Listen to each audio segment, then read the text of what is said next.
Bless the Lord, oh my soul, oh my soul, worship his holy name. Sing like never before, oh my soul, I worship your holy name. The sun comes up. The sun comes up, it's a new day dawning. It's time to sing your song again.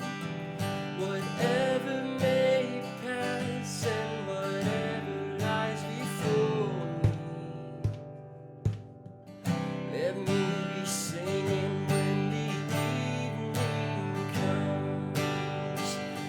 Bless the Lord, oh my soul, oh my soul, worship his holy name. Sing like never before, oh my soul, I worship your holy name. You're rich in love and you're slow to anger. Your name is great and your heart is kind. For all your goodness I will keep on singing. 10,000 reasons for my heart to find. Bless the Lord, oh my soul, oh my soul, worship his holy name.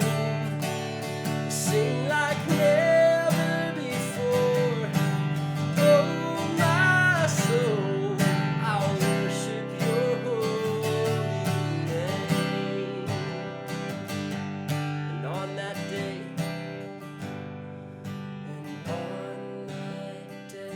when my strength is failing, the end draws near and my time has come. Still my soul will sing your praise unending. Yeah, 10,000 even forevermore. Let's sing it out one more time. Bless the Lord. Bless the Lord, oh my soul, oh my soul, worship his holy name. Sing like never before, oh my soul, I'll worship your holy name. Sing like never before. Oh my soul, I worship your holy name. Yes, I worship your holy name. Lord, I worship your holy name.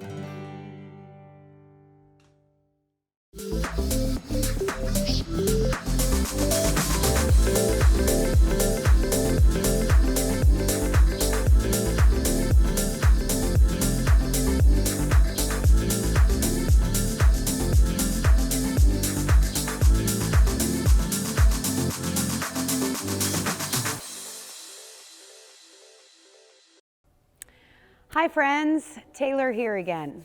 So we are in week 3 of our series of heroes of the Old Testament. To remind us, we've looked at Esther, the queen who was brave and willing to make the right choice for the sake of her people. We've looked at Job last week, the guy who lost it all, but persevered and trusted in God even in the depths of despair. Today, we look at another woman hero, a woman who was faithful and loyal and whose character teaches us that ordinary people really do extraordinary things. So, fun fact, there are only 2 books of the Bible named after women, Esther and Ruth. The book of Ruth is after the book of Judges and comes before the book of 1 Samuel. The author of the book of Ruth is unknown, but many scholars say it was more likely than the prophet Samuel. So the entire book is only 4 chapters and would probably only take you about 15 minutes to read the whole thing. So I hope that you will. As you read through the book of Ruth, you won't find any places where God's voice thunders down to her that you might think of in other Bible stories. No earth-shattering miracles like the Red Sea parting happen in her life. But what you do see is an ordinary and challenging life shaped by faith and guided by the God that she believes in. And today we can look back and see the mighty way that her life was used. Ruth's story was ordinary. Perhaps that's what makes it so compelling and heroic. She doesn't come from a famous family. She doesn't have great riches or great position. Ruth is just a widow, one from an enemy nation at that. Nothing is going in her favor, but she's brave, and her faith never wavers. And yet the life of a foreign widow who has nothing becomes so important that it's included in the Bible, and her name is recognized in the lineage of Jesus. She ends up being the great-grandma of King David. So an important theme in the book of Ruth is loyalty, which is shown by Ruth to her mother-in-law, Naomi.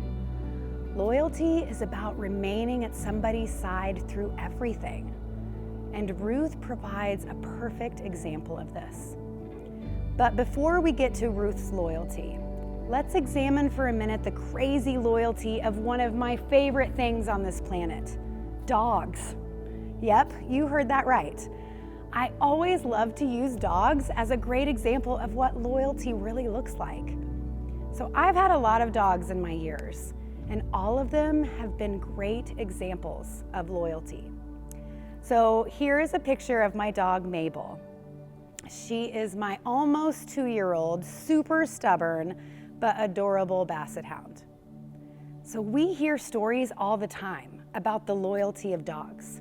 The simple stories of dogs that wait by the door for you all day and then greet you like they haven't seen you for like a week. Or the amazing stories of dogs that never leave someone's side.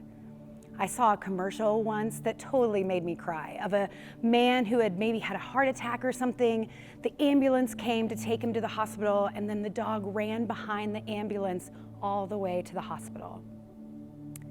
I know that sometimes we marvel at the love of an animal can have for a human. But you know, humans aren't nearly so loyal.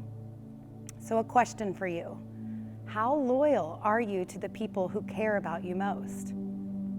Whether we want to recognize it or not, we are often disloyal to our friends, to our families, and to God.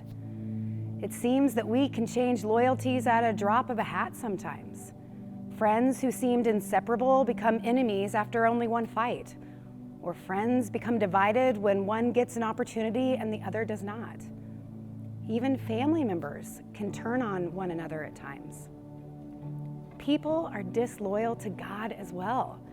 They come to church, maybe they sing in worship and give in the offering and they read the Bible, but when they leave out the doors of the church, being loyal is hard and it's easy to leave God behind. Here's my point. Dogs never waver. They're loyal to the end. I want to be that loyal. So all right, back to Ruth. Ruth was from the land of Moab, and Naomi was from Israel. Ruth married Naomi's son, but when both Ruth and Naomi's husbands died, Naomi urged Ruth to go home. She told her to go back to her family and to her people, where she could start over and have a happy life instead of the life of a widow. But here's where it gets good. Ruth chose to stay loyal to Naomi. She left her old life behind and chose to follow and worship Naomi's God and stay with her no matter what. Ruth's loyalty is an example and a challenge for all of us. God wants us to be loyal to Him and loyal to those who love us. We read these powerful words from Ruth to Naomi in chapter 1, verses 16 and 17. But Ruth replied, "Don't urge me to abandon you, to turn back from following after you. Wherever you go, I will go, and wherever you stay, I will stay. Your people will be my people, and your God will be my God. Wherever you die, I will die, and there I will be buried. May the Lord do this to me, and more so, even if death separates me from you." Don't you just love that? Ruth was so loyal, even though it may seem hard. She chose to stay. I love those words. Wherever you go, I will go. Wherever you stay, I will stay. So I'll ask that same question from before. How loyal are you to the people who care about you most? Being faithful, being loyal is sticking with somebody or something no matter what. Proverbs 17:17 says this, "A friend is always loyal, and a brother is born to help in time of need." Faithfulness and loyalty to others means being a good friend in good and bad times. But is it possible for us to be truly faithful in our friendships, sticking with somebody in both good and bad times? The story of Ruth and Naomi gives us a powerful answer to that question. Yes. On our own, alone, life can get really difficult. It helps when we have someone with us like Naomi had Ruth. Together we are stronger. We are better together. Being loyal brings people together and makes us stronger. So think of some of the people in your life that make you stronger. It may be your family, it may be a friend, it may be a teacher or a coach. Other people can let us down. Maybe they don't mean to, but it happens and it does hurt. Others may have let you down by not taking your side or spending time with other people and maybe not including you. Hear this, God will never let us down. God is so faithful, and we see that through the rest of the story of Ruth. We see because of Ruth's loyalty and faithfulness, God redeems her. The word redemption is used like 14 times in the last chapter of Ruth. What we see unfold in Ruth and Naomi's story is because of their loyalty and faithfulness, God remained faithful and loyal. He always does. He redeems us. Redemption means that we are saved, made new, even though we sin and make mistakes and our lives are messy sometimes. That God is a God that says, you are not alone. You are mine, and I love you, and I will take care of you. It might not always make sense to us, but being redeemed is like we finally get it. This amazing grace and faithfulness and loyalty that God gives each one of us, even if we don't deserve it or understand it. It's the no matter what you have been through in life, God isn't done with you yet. No matter your past, you still have a purpose. We see that in this story of Ruth. Together, Ruth and Naomi made the journey back to Judah, to the city of Bethlehem, where they decided to settle. And Ruth's testimony spread, and Boaz, the owner of a nearby field, heard of her faithfulness. In Ruth 2, verses 11 and 12, it says this, Boaz replied, I have been told all about what you have done for your mother-in-law since the death of your husband, how you left your father and mother and your homeland and came to live with a people you did not know before. May the Lord repay you for what you have done. May you be richly rewarded by the Lord, the God of Israel. under whose wings you have come to take refuge. Well, keep reading through the final chapter and you'll see that Ruth and Boaz get married. And then they have a son who, like I mentioned at the beginning, creates this lineage to Jesus. So loyalty, faithfulness, and redemption. This is the stuff that great stories are made of. Ruth had no idea that millions of people would read her story. She lived a simple life, yet she showed incredible character. Remember, character is who you are when nobody's watching. Ruth, over and over, let her character, her loyalty, and her faith guide her in all of her ways. Ruth reminds us that no matter what lies in our past, and no matter how difficult our circumstances may be, a little bit of faith makes a huge difference. As you think about the story of Ruth, think about how God always provides for all of our needs. We might not know exactly what kind of journey or trip we are traveling on, but we know that He never leaves us. Even when times get hard, we can know that God is with us and working. During our life, there will be times where we feel completely alone, but God is always for us. Remember Ruth's words to Naomi, "For where you go, I will go." Ruth chose to leave everything she had to not only follow Naomi, but to follow Naomi's God. Being loyal and trusting in God, we are saying we will follow Him no matter what. Students, Ruth teaches us that God never leaves us alone. Heroes know that and never give up. This is the promise of redemption. The book of Ruth and Ruth's life have redemption written all over it, from start to finish. The book of Ruth didn't start happy, but it does have a happy ending.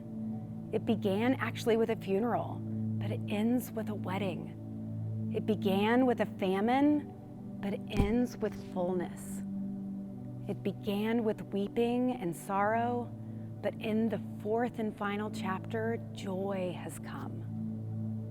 So let us go today and every day to aspire to be like our hero Ruth, faithful and loyal and trusting that God never leaves us, but always redeems us.